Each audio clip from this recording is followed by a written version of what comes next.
And we having businessmen milk complain. Ila kulun kanale fu banjol. Ibuka jino ebuka la bagaso jin. They turn back. They can't have gold drop into Senegal. Gambia bagasol kajisena. Omasi bolet.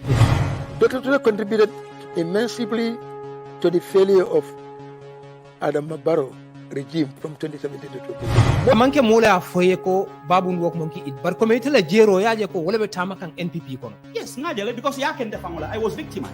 Who? The party executive. President ya bulobula among intervene because atele sonta yenna the political campaign. Barrow mo fo mo ning hanata ko men ko be jaralale we transport people from Mali, Sierra Leone and other countries but we are going to do it pour ka mol transport ni nala can support for 5 years on mo isia crowd bari ita fono la ko ha minister la jodo atale ngati nga minister tal allowance la fa mol membe duma minister patata nyaonya mol membe marché to jendan jaay o famasol do Sénégal membe bolon kono wolle patata minister ti woton te balafa no la minister e ka fo minister la jodo atale nga balafa wanto director la jodo atale nga balafa. Yaya has the political power, Yaya has the political popularity in the Gambia. Hanibi molbe lafringalale anu hanibi ala yamaro na futa molka anga. Let it be put straight that marriage should be between a man and a woman only if they reach the age of 18 and above, or if they reach maturity, because people could be matured before they reach 18. So every year, the GFF receives $1 million from FIFA, $500,000 in January, and another $500,000 in July.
Former vice presidents here present, my Lord, the Chief Justice, Your Excellency, Secretary General of the Muslim World League, Honorable Minister of Lands, Regional Government and Religious Affairs, all other honorable ministers present, members of the Diplomatic and Consular Corps, the international and national ulama,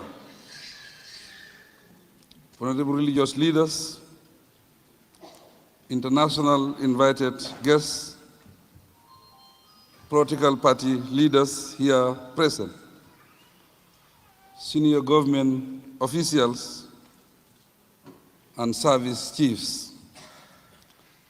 Ladies and gentlemen, Assalamu alaikum wa rahmatullahi wa barakatuh.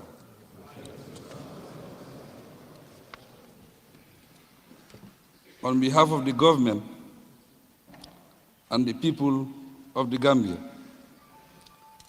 including my humble self, I most heartily welcome you all to this important conference. The event has brought together people from different regions and countries, as well as different social and professional backgrounds, to network and deliberate around the theme, promotion of peace, understanding, and unity among communities and nations. As wars and conflicts of various types ruin lives and bring suffering to the global community, there could not be no better theme for the occasion than this.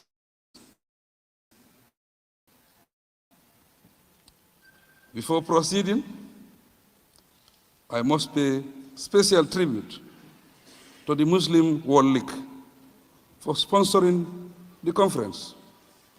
To their credit, this philanthropic organization has consistently engaged in tremendous life-changing activities around the world. We are particularly thankful for that they identify the Gambia to host this significant conference. Distinguished ladies and gentlemen, in effect on religion, making the task of the Muslim ulama profoundly complex and enormous. Because life is wholesome, it is impractical to divorce religious beliefs from culture and social settings, or religious obligations from civic responsibilities. We must blend and balance it both ways. Reflecting on the continent, Africa has been the object of infiltration and exploitation of various forms. It has been a battleground for contending world powers and the epicenter for ethnic rivalry and conflicts, leading to the fluidity of our cultures and values. With the infiltration of various influences, Muslims continue to be divided in different sects and even fight each other like enemies. Despite all fears and challenges, there are a lot of opportunities to reverse these trends. Formal educational institutions, for instance, have the potential to strengthen Islamic knowledge and complement efforts to preserve the main teachings of Islam. Muslims, especially the youth and elite, who have many options to build their capacity, balance their worldview and values, and resist adopting non-Islamic ways of life. Through these openings, more African Muslims, including scholars, can serve as agents of peace and unity to further fortify Islam and the fabric of African communities and nations. There is no doubt that Islamic thought and practice continue to influence our socio-economic, political, and legal systems. This notwithstanding, the subdivisions and divergent views and interpretations among the ulama undermine solidarity among Muslims on the continent and beyond. The dilemma, therefore, continues to center on how to leverage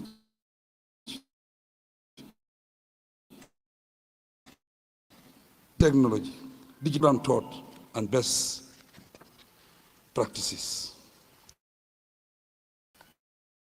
without compromising on the basic principles of Islam. Without trying to preempt the deliberations that will follow this opening ceremony. I urge the African ulama to collaborate more closely within and with their counterparts in other parts of the world to be truly part of the global community, yet protect basic principles of Islam. Let us harness the media to repel attacks waged against Islam, while educating and creating better awareness of the beauty and good that this great religion brings to humankind. It is our collective duty to run institutions that effectively educate the people to make them better world citizens, better Muslims, and better human beings who can live with their neighbors and compatriots peacefully and productively. Furthermore, we must leverage global agreements and structures to promote, establish, and sustain peace, understanding, and unity on the continent and the world as a whole.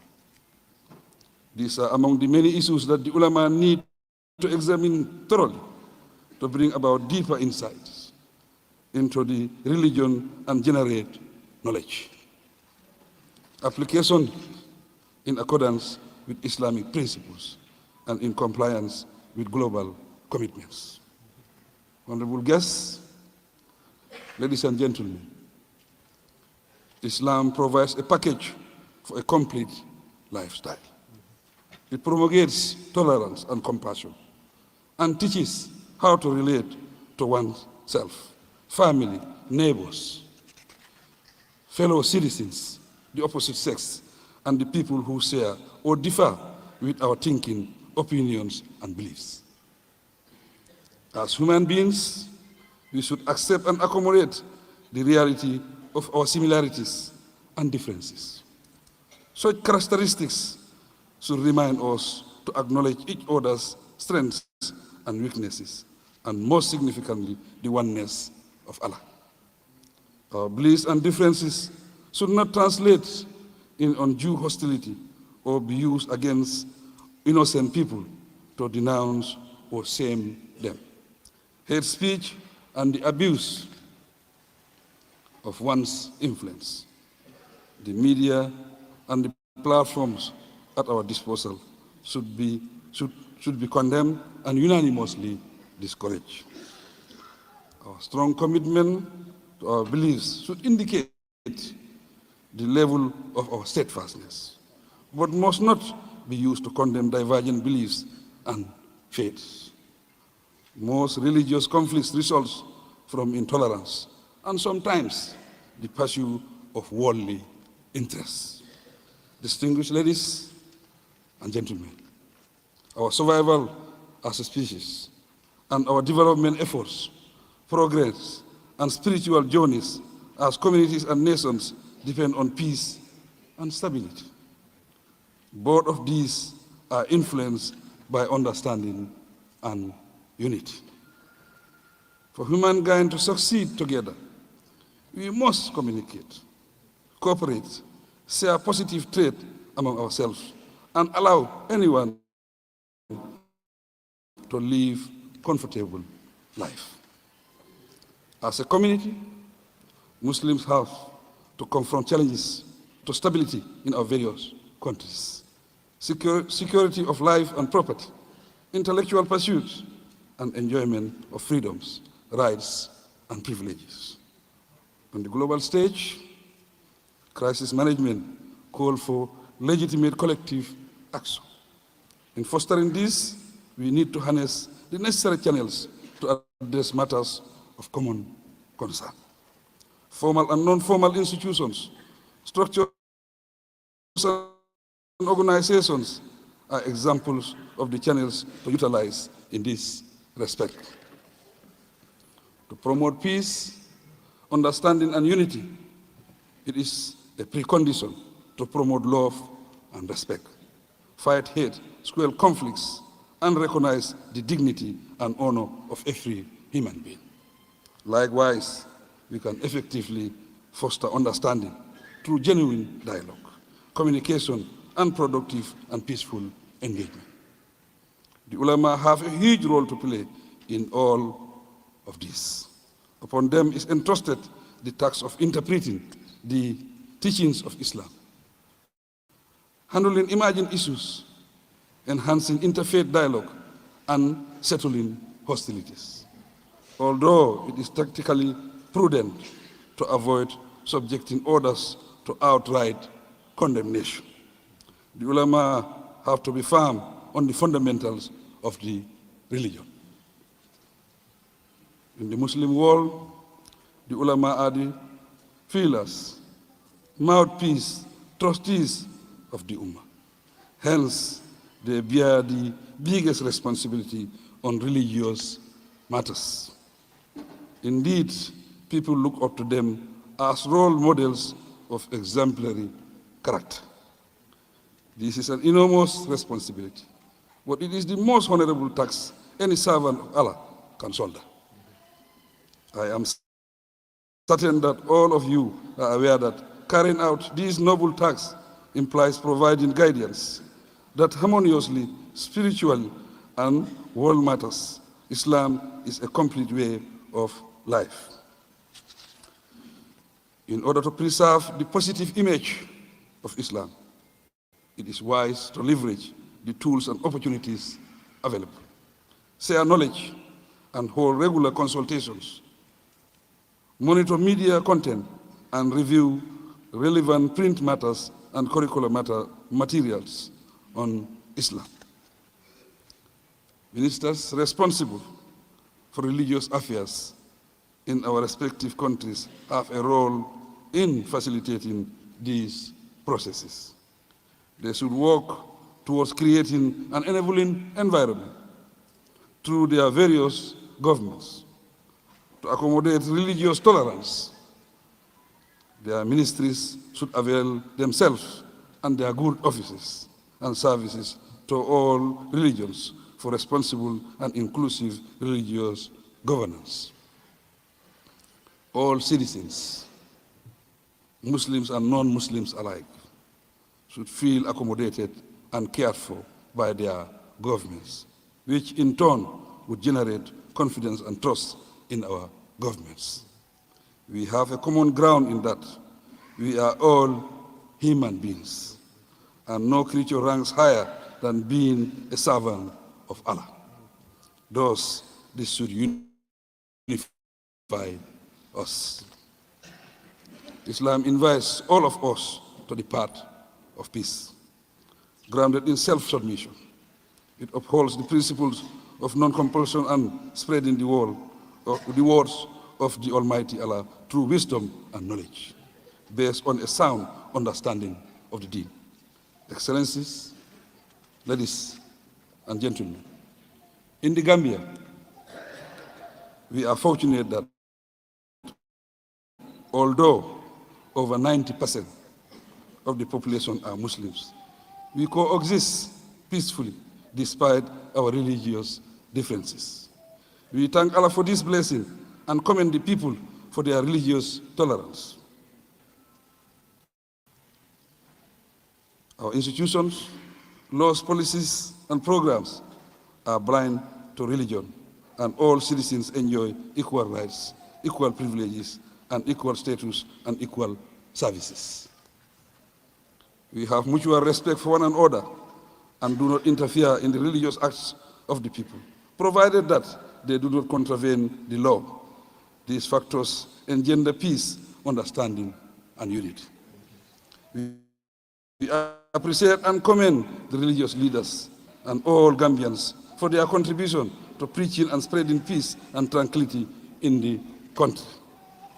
I urge all of us, especially the ulama, to exploit the good and best practices, learn and linkages created here as a means of fostering religious tolerance in Africa and the world at large. Eminent scholars, we appreciate your efforts, respect your views, honor your status in society, and encourage you to remain steadfast and focused. The fact that there are ministerial portfolios for religion on the continent indicates that you have the support of your respective governments.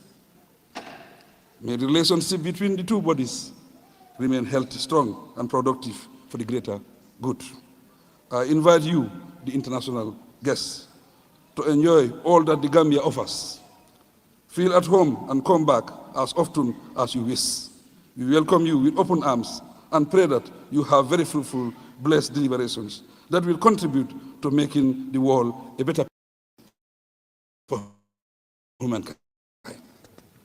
With these reflections and words of welcome, I have the singular honor of declaring this conference of African ulama and ministers of religious affairs officially open. May Allah bless us all. Assalamu alaikum wa rahmatullah.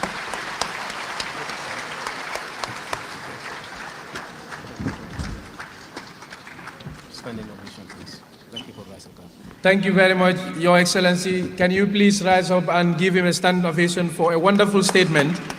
The President said Islam teaches tolerance and compassion.